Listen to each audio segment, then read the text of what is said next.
My name is Tanya Curry, and this is this week's Acumen Media Report. It's entitled The Red Pill, the Desk, and the Sink. City of Joburg tweeted a picture showing their disdain for Kaizer Chiefs' performance at the Soweto derby. The picture showed a Chiefs shirt in the bin with a caption that read, "Now that we've recovered from the weekend that was, remember to throw your litter in the bin." I laughed out loud. It wasn't that funny, it was the irony that got me. Litter in the bin? That would be a first for COJ. And also, have you seen the state of the place? Apparently, word on the street is that they're bankrupt. And this was refuted by the lady of the chain, Palazzi. She said that this was just a ruse. She was dressed in designer wear that many can only dream of. What is it with politicians and their snappy dress sense? It's such an insult when we're all struggling and dressed in pick-and-pay clothing, working in the dark, trying to boil the water we had to buy, and turn on our tiny solar lights, even though we've paid heavily for these services. And you still dress to kill. There is no shame. Well, unless you're a Chiefs fan. Hides. I'm Tanya Curry, and let's scratch the surface of a week littered with all sorts of headlines you'd rather chuck in the bin. And the headlines rolled in one by one as we learned to the Zambas underground that had been crushed by the illegal work that they do.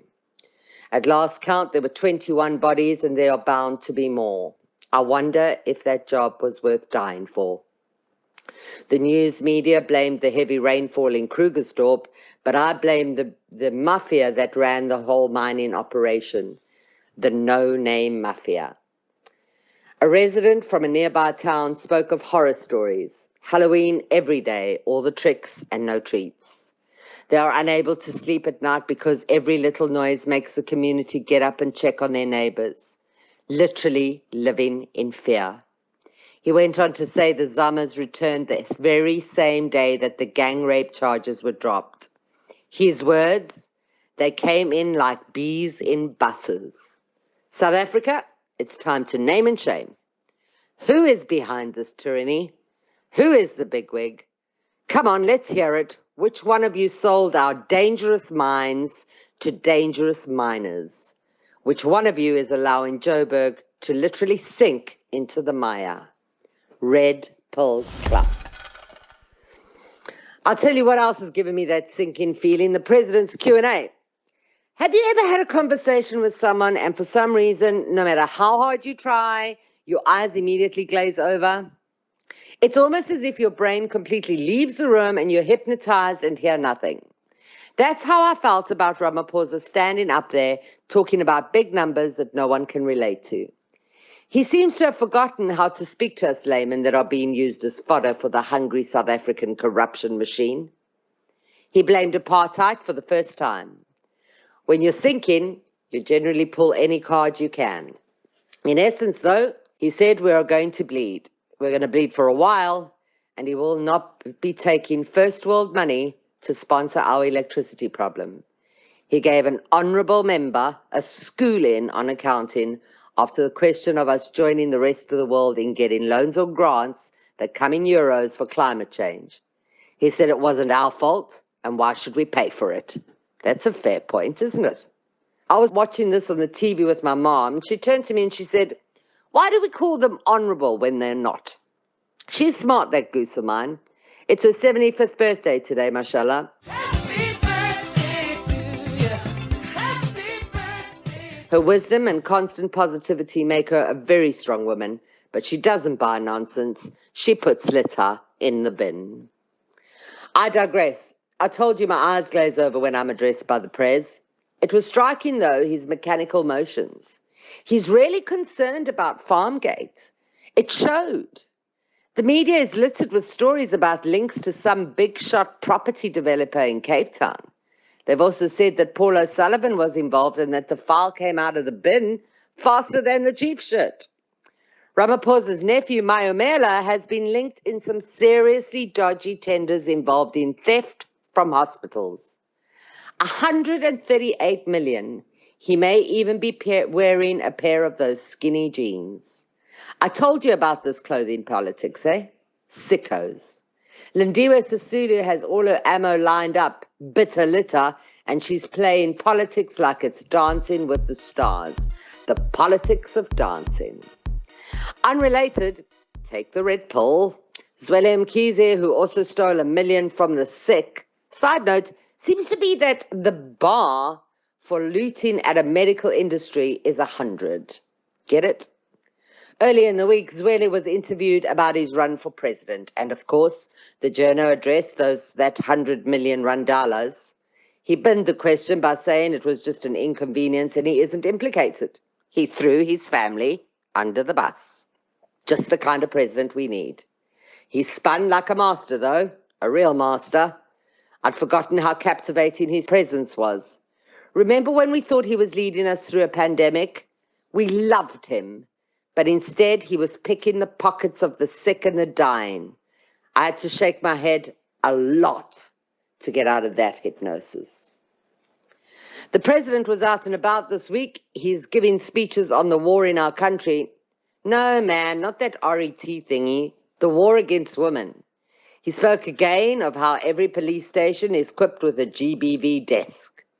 This is where battered and raped women can queue up to make a case. Are you sure, Mr. President? Our team member was told to go home and forget about it repeatedly by police women. Our friend was told not to bother, and still today, months and months later, she is still fighting to put the perpetrator behind bars. You have a separate desk? Bennett.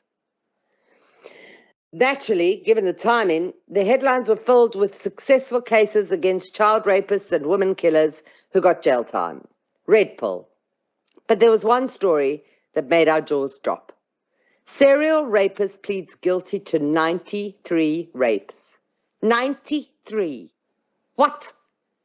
Mama, again, she's working here.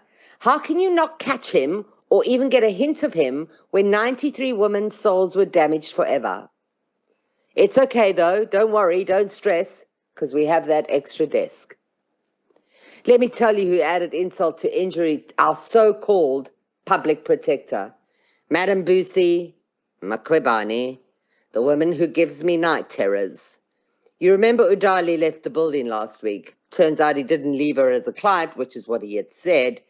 I really can't be bothered to tell you more. It's just litter on my desk. But here, and here's the point, Busi told the chair that she was being held hostage by this Concord-vetted process and that what she is going through is akin to gender-based violence. Point her to the desk and then to the Kaizer Chiefs t-shirt. There are other stories, so let's speed it up. The desk is full. Fontaine charges on the horizon. Tongaat going to debt rescue. I don't get that, but next on the list, 4-day weeks may actually become a thing. And Rasta painted the king. Jeremy Mansfield passed away after a long battle with So Another radio legend leaves us. But here's my empowering story. Are you ready? The king's coronation. Wow. What an event. The Zulu nation in all its magnificence made epic viewing and left us with a true feeling that we are unique. The Brits can only dream of having a get-up like this nation. Don't let politics fool you. Sisonke, we are together. I suppose we should look across the borders. We made peace in Ethiopia. What else can we do? There was an assassination attempt on Imran Khan. Many ended up dead in the Halloween stampede in Korea. Elon Musk is now the ruler of our only platform that really makes you think. It may be the end of an era. He walked in with a sink. I thought the analogy was I bought everything including the kitchen sink, but it turns out I'm not that woke. His message was, let that sink in. Can't help it, that's okay. He basically fired everyone, work from home, but left the door. Blue ticks now cost money. Amber Heard left the building too and shut down her Twitter account, so I suppose that's something, I guess. Right, that's it. I'm out too. I'll leave you with this. Why do divers roll backwards off the boat? Because if they rolled forwards, they'd stay on the boat. Don't forget to go on Go.